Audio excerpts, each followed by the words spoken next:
오늘 보실 지역은요, 광명입니다. 김포, 화성 이런 데서 규제 지역에 대한 반발이 나오고 있다. 왜? 규제 지역이 유지가 되었기 때문이죠. 그러니까 원칙이 없다, 북을 자꾸 이런 식으로 언론에서 규제 완화를 종용하고 있죠. 그런데 규제는 왜 규제가 들어간 거예요? 규제가 들어간 이유는 거품이 많이 꼈고, 그래서 가격이 급격히 올라가니까 누가 피해를 입는다? 실수요들이 피해를 입는다.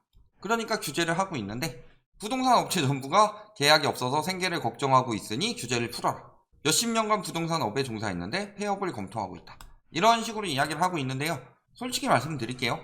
20년간 부동산 업체 하셨으면은 올해 안 나오는 거 작년, 재작년에 많이 버셨다. 이거 어디다 팔아먹고 올해 죽겠다고 하냐. 아껴두고 있으셨어야지. 부동산 업계에서 20년간 하셨는데 지금 같은 폭등이 비정상적이란 생각을 못 하지는 않았을 테고, 20년 하셨으면은 거의 한 2002년 이때부터 하셨다는 소리인데, 그러면요, 글로벌 금융위기 겪으셨죠? 그때 집값 폭락하는 것들 보셨죠? 그러면은 이렇게 거품이 급격히 쌓이면은 거래 침체기가 한번 오겠구나. 그러면은 그때를 대비해서 내가 사업을 계속하기 위해서는 현금을 준비해 둬야 되겠다. 그때를 버티기 위해서. 몇십 년간 종사했는데 최근 폐업을 검토하고 있다. 같은 자리에서 20년 하셨으면은 충분히 모아 두셨을 거다 많이. 작년에 광명은 얼마나 올랐냐. 그러면요, 올라가면은 뭐가 달라져요? 자, 1억짜리 10개 계약하는 거랑 10억짜리 1개 계약하는 거랑 어느 게 더 좋을까요? 당연히 부동산 업계에선 이게 더 좋습니다. 왜? 중개 수수료율이 올라가니까. 비싼 거 하나 계약하면 좋다. 만약에 진짜로 이 두 가지가 아니다 라고 하면요, 폐업을 검토할 정도로 지금 힘들다. 거래가 안 나오는 거는 작년, 재작년에 미리 다 샀기 때문이에요. 그럼에도 불구하고 그때 내가 잘 모아뒀다. 평소 때만큼만 쓰고서 모아뒀는데 지금 벌써 힘들어졌다. 그러면 건물주가 월세 올렸겠죠. 그런 경우라면은 이거는 건물주 문제지 규제 지역 문제가 아니죠. 중개사를 위해서 규제를 해제해야 된다. 이건 말이 안 되고, 또 한 가지는요, 규제 푼다고 해도 거래 안 된다. 해당 지역에 있는 사람들 중에서 무주택자들은 조금 더 저평가해서 볼 수는 있겠죠. 그런데 유주택자들은요, 자기 지역에 대해서 굉장히 고평가해서 본다. 그러니까 그들이 느끼기에는 무주택자들이 저평가해서 본다라고 생각할 수 있겠지만요, 거기 집 산 사람들은 굉장히 자기 집이 엄청난 자부심을 가지고 있어요. 그래서 본인은 5억에 사놓고서 이 집은 10억의 가치를 하고 있다 라고 생각하는 것 자체가 뭔가 잘못된 거 아니에요? 그때 급매로 산 것도 아니고, 만약에 15억 하고 있었는데 내가 10억에 샀어. 그러면은 이 집의 가치는 15억이 되겠다 라고 생각할 수 있겠지만, 그때 다 5억에 팔고 있었는데 본인도 그때 사놓고서 이 집의 가치는, 이 아파트의 가치는 10억이다 라고 생각하는 것 자체가 본인이 욕심에 눈이 돌아간 거다. 그래서 보면 어때요? 영끌성지 상승 이끈 경기지역 지금 다 반납하고 있죠. 그래서 보면 가장 많이 떨어진 데 의왕은 GTX 이야기 너무 많았었죠. 동두천도 다 비슷한 수준인데, 광명 같은 경우는요, 늘 말씀드리지만 여기는 서울 연계가 굉장히 잘 됩니다. 그래서 서울 집값이 떨어지기 시작하면은 광명 역시 마찬가지다. 영향을 받을 수밖에 없다. 그럼 붙은 곳이 한두 곳이 아닌데 부천도 서울이고 저기 일산도 서울이고 그러냐, 그런 뜻으로 말씀드리는 게 아니라요, 광명은 택시 타면은 서울 택시가 가요. 추가로 안 받고. 그런 것처럼 거의 그냥 서울처럼 취급하니까 서울 영향 많이 받을 수밖에 없죠. 거기다가 거품이 굉장히 많이 쌓였죠. 아마도 경기도를 동서로 나눴을 때 동쪽에는 오른 지역들이 많죠. 분당이라든가 과천이라든가 하남이라든가. 그러면은 서쪽에는 그 정도의 좀 대도시 있을 만한 곳이 광명하고 일산인데, 일산도 어떻게 따지면은 조금 떨어져 있죠. 그러니까 광명이 엄청나게 거품이 많이 쌓였다. 이거는 코로나 이후가 아니라 코로나 이전부터 굉장히 많이 쌓였어요. 특히 입주 물량 공세 이야기하고 있는데, 광명과 수원도 집값이 꺾였다 하고 있는데 여기가 다 입주 때문에 꺾였어요. 자꾸 입주 이야기하는데요, 입주는 부수적인 거고 실질적으로는 뭐예요? 수요 감소로 인해서 꺾인 거다. 그러니까 지금 규제 풀어도 어차피 꺾이는 건데, 너무 동시다발적으로 풀게 되면은 거기에 역효과가 날 수가 있죠. 집값 자극하는. 그러니까 나눠서 푸는 거죠. 정부에서 집값을 잡겠다 라고 하면 안 푸는 건데, 잡겠다는 아닌데, 그렇다고 또 너무 동시다발적으로 풀었다가 부작용 생기게 되면은 욕을 바가지로 먹게 되죠. 왜냐면 이번 정부가 들어설 수 있는 가장 큰 명분이 부동산이었으니까. 자, 그래서 보면 어때요? 하락세가 본격화다. 자, 광명이 중강남이란 건 말도 안 돼요. 강남 붙어있는 쪽이 중강남이지. 그래서 보통 좀 중강남이라고 할 만한데, 경기에서 거기가 한 이제 판교 분당 이쪽이 좀 중강남이라고 할 만하고, 광명이요 그 정도는 아니죠.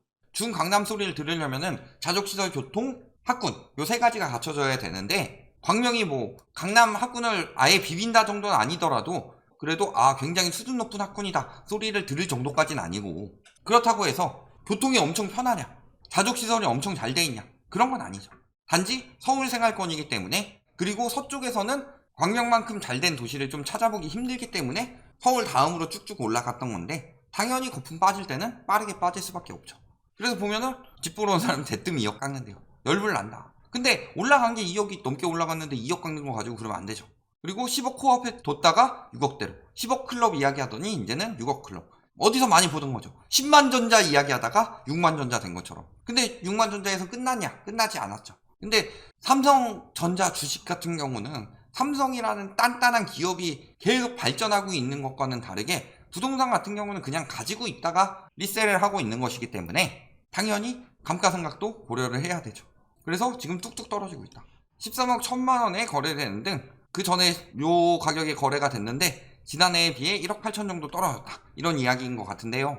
그러니까 지금 빨리 떨어지고 있다는 거죠. 전세도 지금 7억 넘었었는데 6억, 일부는 4억 초반에 거래되고 있다. 이런 상황이죠. 보면은 분양가보다 전세가 싸다. 체면 국인 광명 뉴타운 2번 타자. 저게 이상한 거예요. 분양가보다 전세가 비싸면 그게 이상한 거지. 5억에 분양을 받아놓고서 여기를 다른 사람에게 거주권을 빌려주면서 7억에 빌려준다. 말이 안 되는 거죠. 그런 것처럼 원래 분양가보다 전세금이 더 비싸면 안 돼요. 토이노믹스 이후 비정상적인 상승세가 나와서 그랬던 거고, 특히 코로나 이후 더 크게 터졌고, 그게 문제였던 거죠. 보면은 이제는 전세 내놔도 잔금 마련이 쉽지가 않다. 분양가 5억, 4억, 5억 이 정도 했었죠. 그런데 요 타입의 전세 가격을 보면 어때요? 지금 일단은 아직은 다 떨어지진 않았죠. 근데 전세 가격이 3억 8천 정도이다. 그러면은 5억 2천이라면 3억 8천이면 본인이 1억 4천을 마련해야 되죠. 예전 같으면은 6억 놓고서 더 남겨 먹었을 텐데, 그걸로 5억에 분양받아 놓고 전세를 6억에 내놨다가 한 8천 가지고 또 딴 데 갭투기 들어가고 이런 게 가능했을 텐데 지금은 안 된다는 거죠. 그러니까 최근 몇 년간의 장세가 비정상적이었던 거지, 실질적으로 내가 집 산 가격보다 비싸게 담보를 빌려주는 경우가 어딨냐. 그 가격으로 빌리는 것도 이상한 거고. 가격도 많이 떨어졌습니다. 8억 천까지 갔다가 6억 7,500 거래되고 지금 7억 매물 나와 있습니다. 그 다운거래라고 생각하시는 분들은 증거 가져가서 다운거래라고 댓글 달아주세요. 그러면 저희가 제출 받아가지고 아름다운 금융치료를 받게 만들어 드릴 테니까. 전세 가격도 튀었다가 다시 떨어졌죠. 말이 안 되는 가격이었다. 이것도 말이 안 되는 가격인데 지금 요 가격에도 안 나가고 있다는 거죠. 언제 거래됐어요? 9월에 거래됐는데 이 가격에도 안 나가고 있다. 지금 이 가격도 이상하다 사실. 그러니까 역전세 대란이 심각하다는 소리죠. 매매 가격 지수는 22년에 많이 떨어졌는데요. 전년에 15% 올랐는데 올해 5% 떨어진 거 가지고 뭘 그러냐. 물론 거래량에 비례해서 가격이 나오기 때문에 그만큼 떨어지지 않은 건 맞아요. 그런데 하락폭이 좀 축소돼서 나올 수는 있다. 다만 각도를 보면은 앞으로 점점 더 빠르게 떨어질 각도다. 이런 건 보이죠. 전세의 하락세는 좀 더 무난하게 떨어지고 있습니다. 계속 떨어질 거예요. 지금 계속 떨어지고 있는데 8월 전세대랑 같은 소리 하고 있었죠.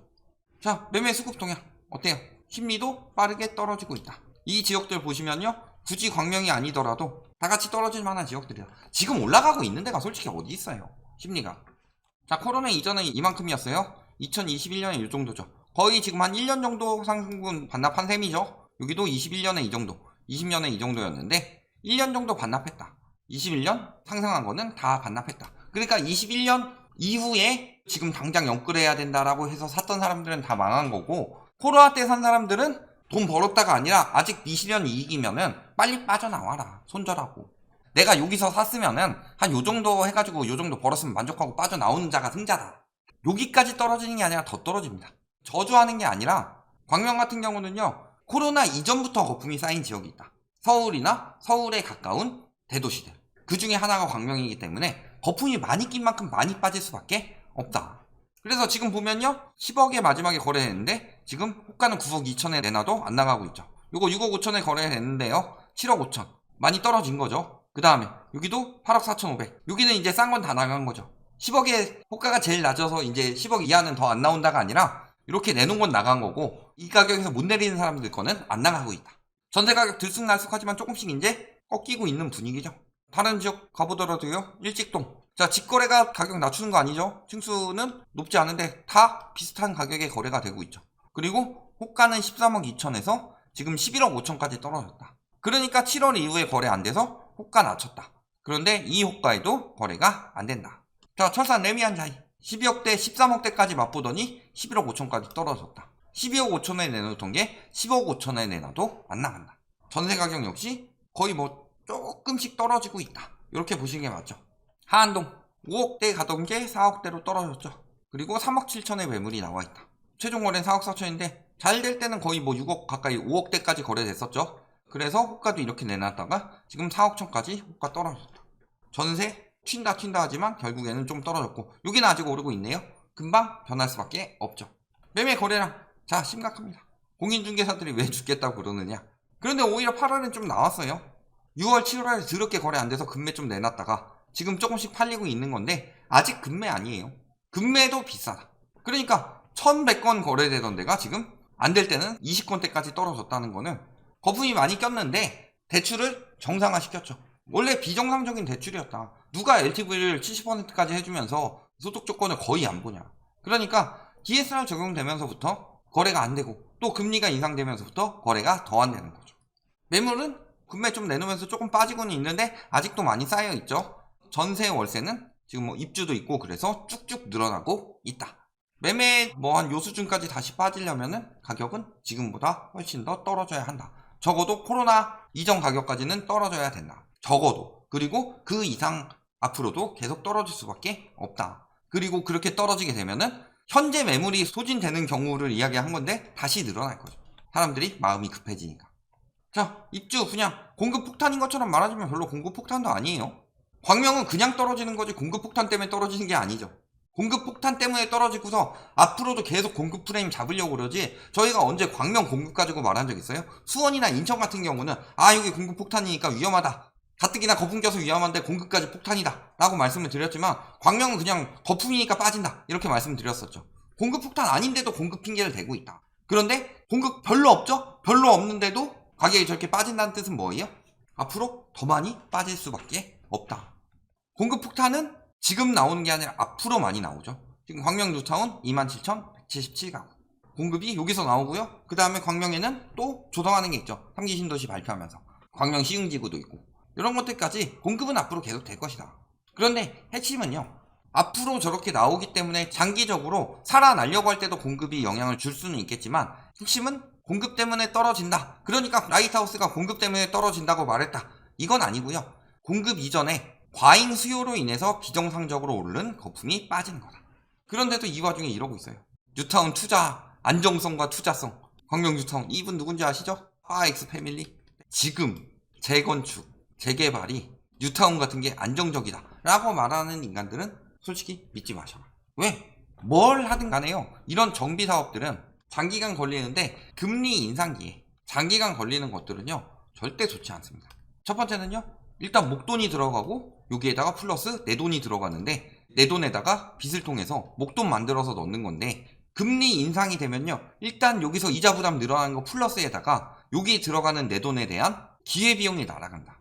그래서요 집값 떨어지기 시작할 때 지금 똘똘한 채 어쩌고저쩌고 했는데 재건축이 쭉쭉 빠지고 있죠. 그 이유 뭐예요?